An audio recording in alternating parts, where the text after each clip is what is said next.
Brigantia Blackbird of Blackbird's Brew. Happy Tuesday. I have a few thoughts. I want to talk about pagan solutions to modern problems. It's no secret that our country is in a mess. There's no shortage of analysis about the exact nature of the mess, who's to blame, what the obstacles are, and, the usual blah, blah, blah that we get everywhere. But when it comes to solutions, while there are some people who are offering a few ideas here and there, I'm hearing a lot of tired responses that just seem to be a very limited practical value, and I'm not sure the people offering these solutions necessarily really believe in them themselves.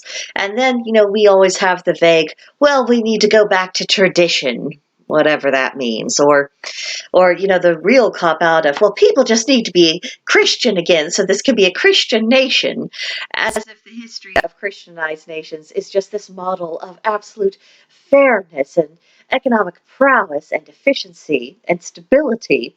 I mean, if you peek beneath the surface of labels of things in our societies, you will find the roots of most of these ideas that have made our civilization successful are of pagan origin, at least in principle. Modern-day pagans, we live in the same world as everyone else. We're just as affected by the madness, and I think it's time for us to claim our seat at the table and show what pagan philosophy has to offer. And I want to talk about just three things today. The first is a decentralized structure. Paganism is primarily polytheistic, and it always was, and a study of polytheism readily reveals that different deities have different powers, different responsibilities, different roles to play in the grand scheme of things. What this teaches us is that it's not a good idea to have all the power, authority, and jobs just tied up in one person who has a pyramid of peons beneath them to carry out their will. It isn't practical, it doesn't lead to good outcomes, it is an absolute recipe for tyranny, and that makes life all around more difficult. There needs to be a separation of powers, and there needs to be a degree of independence for people who are in different areas of concern and have different responsibilities to operate with having this all-powerful central authority figure looking over their shoulder and having the final say in just absolutely everything. No, we need decentralization. The second thing is limited authority, accountability, and consent. If we look to the ancient Greeks, Romans, the Germanic, Nordic, and Celtic peoples, we see different experiments with certain forms of democracy, proto-republics, and at the very least we're seeing things that are not absolute monarchies such as existed in the Middle Ages. The leaders who failed or who oppressed their people or who couldn't manage a crisis found themselves removed from their position of power. Now, in ancient times, this would mean a literal sacrifice, but we live in modern times, and I think simply removing failed leaders from office is quite sufficient, perhaps tossing some of them into the nearest jail cell or the closest nursing home as what the situation best calls for. I think that will do the job. Now, at the end of the day, the ancient pagan peoples decided, and we today still do decide, whether or not to tolerate the people in power and what they do. And as we can see from the ancient record, given enough grievances, pagan peoples did take action to correct the situation, and then they would select someone new to chart a new course and say, let's try this one again. The third thing I would like to bring up is the idea of personal freedom and responsibility.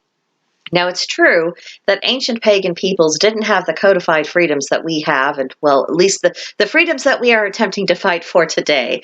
But ancient peoples, they did understand the rules of their society, and they didn't have the nuisance of bureaucracies coming up with some kind of law or regulation or taxes every 2 minutes. They understood the system that was in place. They operated within it, and they exercised the freedoms they were acknowledged to have by right of custom.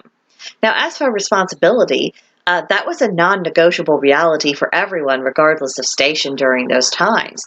If you and the family were going to eat, better be out there working. You'd better be planting the fields, raising the livestock, doing some hunting. And then once you got the food, you'd better be ready to cook. If you were going to have clothes to wear, someone had best be doing the spinning and the weaving and the sewing. If you wanted a house, you'd better be ready to build it. If your children were going to be educated, then their parents had better be teaching them. Now, the fact that people had to take all of this on themselves and they just couldn't farm it out to outside institutions meant that they didn't they weren't just cultivating an independent spirit within them.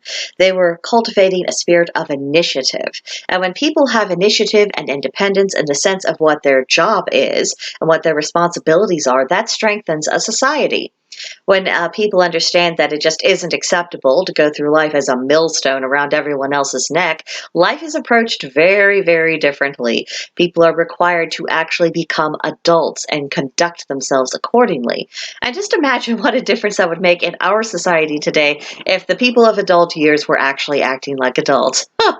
I tell you what, we'd be 50% of the way there just with that alone, wouldn't we?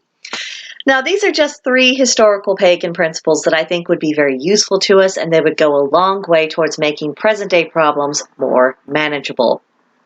But by no means does this represent the limit of what pagan philosophy has to offer, and how it can benefit all people, and not just those who happen to venerate the ancient gods. Now, let it be said, I do not believe in utopia. I reject any idea of a perfect society. What is within the realm of human capability is not perfection, but it is to create and refine systems that are deliberately set up to make it easier for people to have their grievances redressed, and to strip power from tyrants, and to encourage people to become more self-sufficient. So pagans, let's make ourselves be heard. We deserve a say, we have good ideas, we have something to offer, and let's start reminding people of the fact. So that's just what I had to say in this today. Let me know what you think in the comments section below, or even better, come see us on Discord at Blackbird's Brew. There's a link to join in the description box below, and let's brainstorm. Let's talk about solutions. Hope to hear from you soon. I'll see you in the next one. Bye.